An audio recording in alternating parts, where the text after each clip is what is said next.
आप देख ही रहे हैं, बहुत संक्षिप्त सब लोगों ने अपनी अपनी शुभकामनाएं दी हैं। और अब अवसर है हमारे माननीय मुख्य अतिथि महोदय का। मैं उन्हें आमंत्रित करता हूं।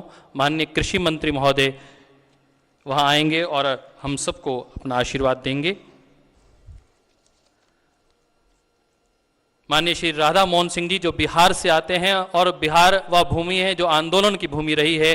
और आंदोलन चाहे वो महात्मा गांधी का रहा हो, चाहे वो सरदार वल्लभ भाई पटेल का रहा हो, वो किसानों की समृद्धि को लेकर, किसानों की जरूरतों को लेकर, किसानों की आवाज को लेकर उठा था। और उसी भूमि से आज आदरणीय राधा मोहन जी हमारे मध्य में है। एक बार जोरदार अभिनंदन आदरणीय श्री राधा मोहन जी का।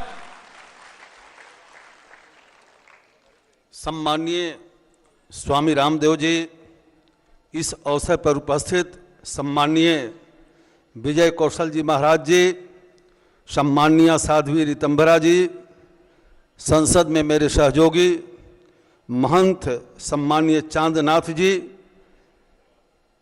हमारे सरकार के राज्य मंत्री सम्माननीय बीके सिंह जी, मेरे मंत्रालय में मेरे सहयोगी राज्य मंत्री संजीव बलियान जी, राज्य मंत्री निहाल चंद जी, संसद में मेरे सहयोगी सांसद गीतकार बाबुल सुप्रिय जी, पूर्वोत्तर के हमारे जाने माने नेता सम्मानीय गोरंग जी, मंच पर उपस्थित सभी सम्मानीय अतिथिगण और इस विशाल सभागार में उपस्थित भाइयों और बहनों,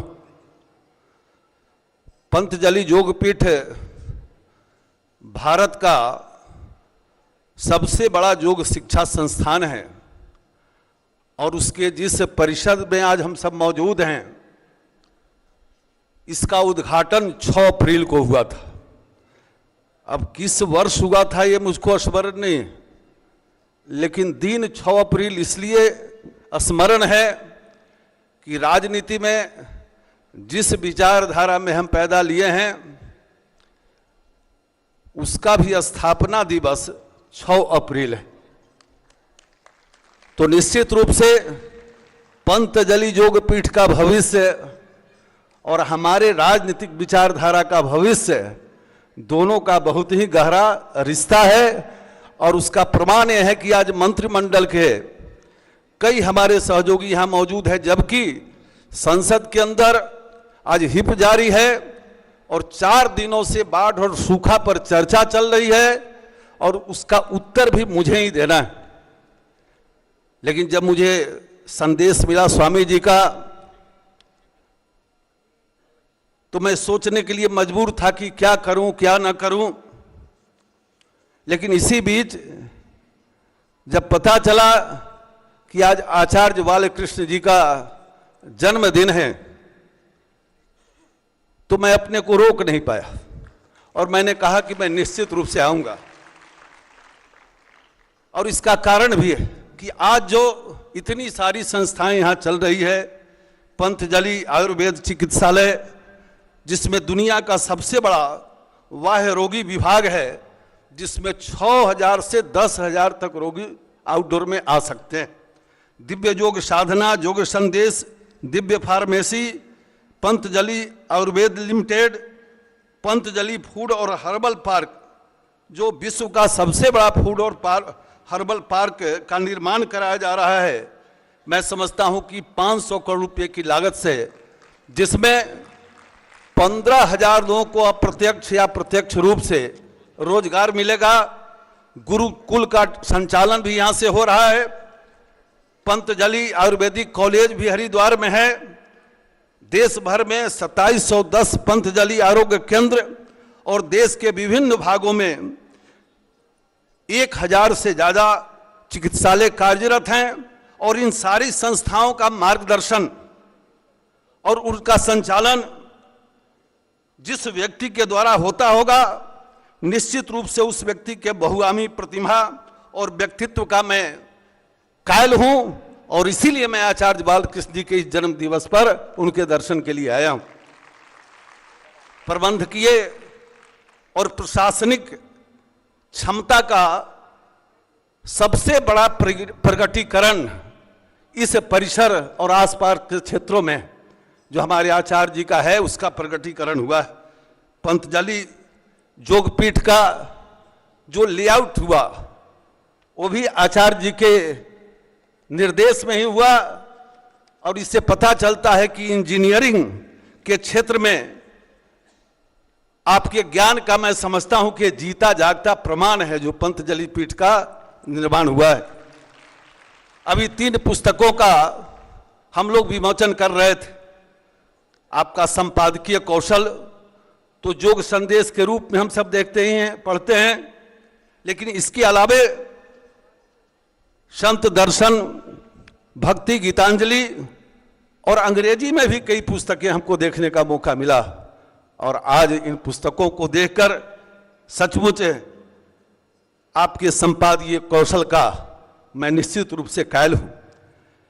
कई मायनों में एक प्रकार से, जिस प्रकार से आचार्य जी का जीवन एक प्रकार से राष्ट्र को समर्पित, अपने देश के इतिहास को जब हम देखेंगे कि देश मजबूत तब हुआ, राष्ट्र मजबूत तब हुआ जब इस राष्ट्र के रहने वाले बड़े बड़े तपस्वियों ने, मनीषियों ने अपना जीवन राष्ट्र को समर्पित किया।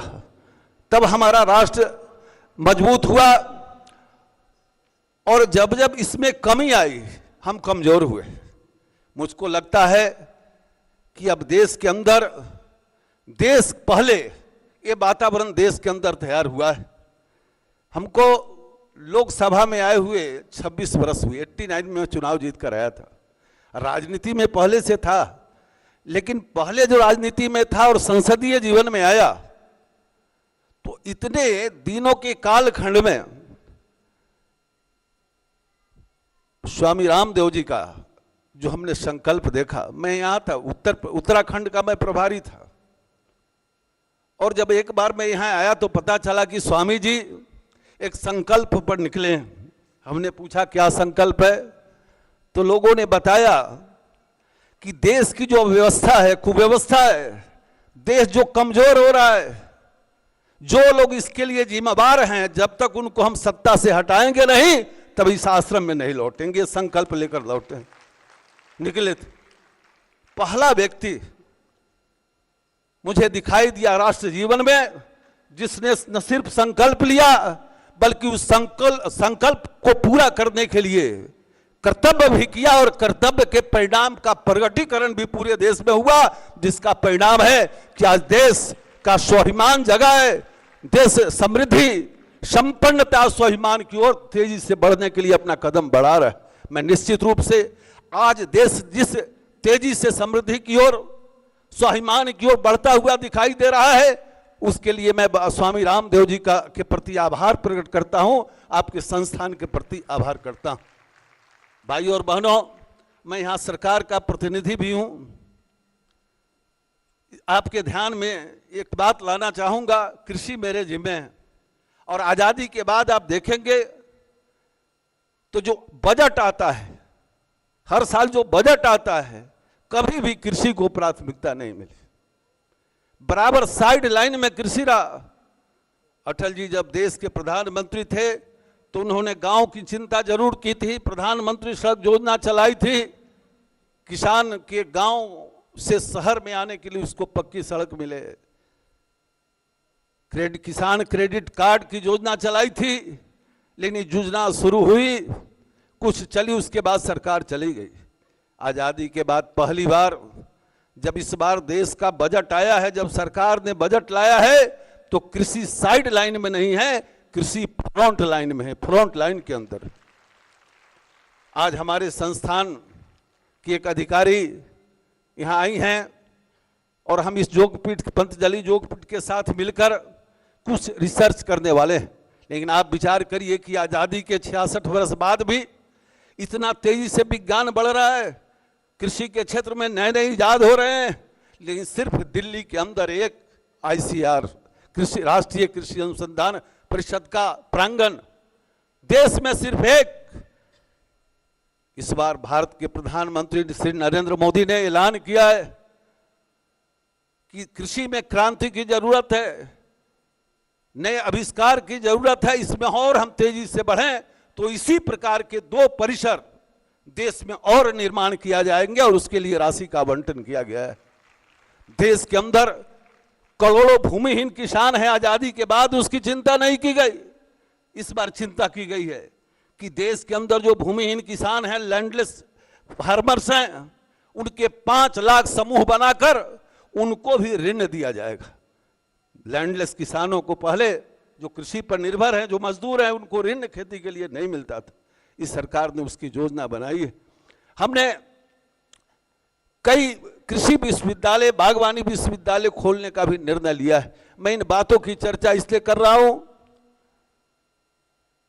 कि इस सरकार कृषि को प्राथमिकता में रखा है। हमारे प्रधानमंत्री जी नरेंद्र मोदी जी का सपना है इस देश को मजबूत बनाना, संपन्न बनाना, स्वाभिमानी बनाना, और इसीलिए उनका कहना है कि जब तक गांव और किसान मजबूत नहीं होगा, संपन्न नहीं होगा, हमारा देश संपन्न नहीं होगा। हमारे प्रेरणा स्रोत पंडित दीनदयाल उपाध्याय जी ने कहा था कि देश की संपन्नता, खुशहाली, समृद्धशाली देश तब बनेगा जब हर खेत को पानी मिलेगा और हर हाथ को काम मिलेगा। पंडित दीनदयाल उपाध्याय जी के सपना को पूरा करने के लिए हमारे प्रधानमंत्री जी ने घोषणा की है कि इस देश के अंदर प्रधानमंत्री ग्राम सिंचाई योजना के लिए भारी रकम का उन्होंने आवंटन किया है। हर खेत को पानी पहुंचाना सरकार ने तय किया है। अटल बिहारी वाजपेयी ने तय किया था प्रधानमंत्री ग्राम सड़क योजना, उसके पहले गांव में पक्की सड़क दिखाई नहीं देती थी। नरेंद्र मोदी जी ने, हमारे प्रधानमंत्री जी ने इस बार संकल्प लिया है कि प्रधानमंत्री ग्राम सिंचाई योजना के तहत हम हर खेत को पानी पहुंचाएंगे।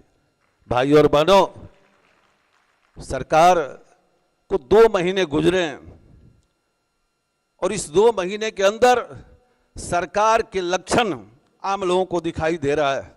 पहला, कैबिनेट ने तय किया, बाबा रामदेव जी का जो पूरे देश में ऐलान था कि विदेशों में जिन लोगों ने पैसा जमा किया है उसको देश में लाओ, और सुप्रीम कोर्ट बरसों से कह रही थी, लेकिन जो सरकार चल रही थी यहां, उसने उसका पालन नहीं किया। हमारी कैबिनेट बैठी, पहली कैबिनेट बैठी थी तो पहला निर्णय लिया था जो सुप्रीम कोर्ट ने कहा था, एसआईटी का गठन किया, और अब जो विदेशों में जमा किए हुए लोग हैं, पैसा जमा किए हैं, उनकी छटपटाहट शुरू हो गई।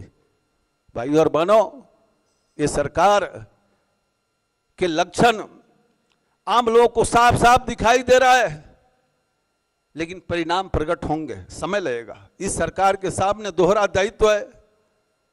एक तो दायित्व है जो पुराने पाप हैं उसके जो परिणाम प्रकट हो रहे हैं, जो नुकसान हो रहे हैं, उनका प्रायश्चित भी करना है, और नए हिंदुस्तान के निर्माण के लिए जतन भी करना है, परिश्रम भी करना है। दोहरा दायित्व है। आज जो भी हमारी बदहाली है, पुरानी नीतियों का दुष्परिणाम है। हम न सिर्फ उनका सामना कर रहे हैं बल्कि उनका समन भी कर रहे हैं, और भविष्य के निर्माण के लिए नए नीतियों का निर्माण भी कर रहे हैं। और आज जब कोई पूछता है, जब कोई जिन्होंने 10 वर्ष तक इस देश में राज किया है, जब पूछते हैं कि महंगाई बढ़ गई, जब कहते हैं कि खेत में पानी नहीं पहुंचा, फसल का अच्छा दाम नहीं मिला, तो मैं तो एक ही सवाल उनसे करता हूं कि एक आम का बागीचा किसी ने लगाया था, उसमें बहुत बंदर रहते थे। एक बार मालिक ने पूरे बागीचा को कटवा दिया। बंदरों ने सोचा कि अब क्या होगा, फिर तय किया कि हम एक दूसरा बागीचा लगाएंगे। सबने बीज इकट्ठा किए और नदी के किनारे बीज को रोपा, और सुबह गया और खोद कर देखने लगा कि हमारा बाग निकला कि नहीं। देखा कि बाग नहीं निकला है। फिर शाम में बीज इकट्ठा किया, फिर लगाया, फिर सुबह में जाकर देखा तो बाग नहीं निकला। ऐसा ही 4-5 दिन करने लगा। मेरे मित्रों की वही हालत है जिन्होंने देश को तबाह और बर्बाद किया है। अभी जुम्मे 2 महीने से थोड़ा ज्यादा हुआ हमारी सरकार आई, और खोद कर देख रहे हैं ये बाग नहीं होगा, बाग नहीं हुआ। आप सब भाइयों और बहनों को और पूरे देश को विश्वास दिलाना चाहता हूं कि हमारे नरेंद्र भाई मोदी को 10 वर्ष गुजरात में अवसर मिला। गुजरात संपन्नता की चोटी पर पहुंचा। वहां का कृषि विकास दर 11% पर पहुंचा। आज नरेंद्र भाई मोदी को अवसर मिला है, उनका सपना है गांव को, गरीब को, किसान को मजबूत बनाना। आप सबका सहयोग रहेगा तो हमारी यह सरकार भाई नरेंद्र मोदी के कुशल नेतृत्व में इस हिंदुस्तान को मजबूत बनाएगा, समृद्ध बनाएगा, संपन्न बनाएगा, स्वाभिमानी बनाएगा। और स्वामी रामदेव जी जैसे युग पुरुषों का हमें आशीर्वाद मिलता रहेगा तो निश्चित रूप से हम इस सपना को जितना जल्द हो सकेगा हम पूरा करेंगे। बहुत बहुत धन्यवाद, बहुत बहुत आभार प्रकट करते हुए और आचार्य बालकृष्ण जी के लंबी जीवन की, लंबी आयु की ईश्वर से कामना करते हुए, प्रार्थना करते हुए, जन्मदिन के अवसर पर उनको बधाई देते हुए, उनका अभिनंदन करते हुए अपनी बात समाप्त करता हूं।